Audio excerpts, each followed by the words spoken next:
The UN votes for partition in 47.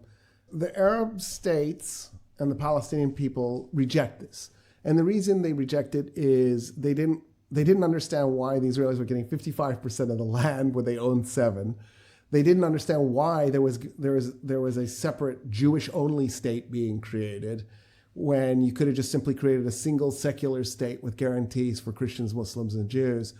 And so, in principle, they rejected it for principal reasons. This was basic human rights reasons.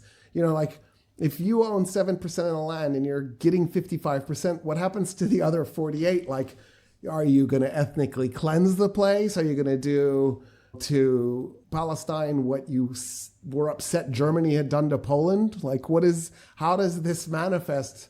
And so they rejected it. So Israel attacks in 1948. They literally invade, they declare their independence, they invade, and they begin a sequence of conquest events that the Palestinians call the Nakba, which means catastrophe.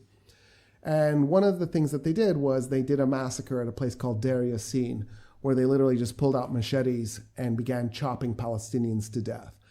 And the reason, of course, for doing this was to create panic, and it works. And a huge event unfolds then where Palestinians are fleeing their homes out of fear that there will be more of these hacking to death events. There are definitely crimes against humanity that are being committed in this.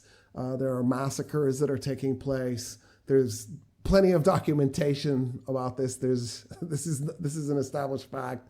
And the reason that they do this is because their goal is 80% Jewish, 20% Arab, and they're not going to be able to get that unless they can somehow convince the Arab population to leave the land. And they do.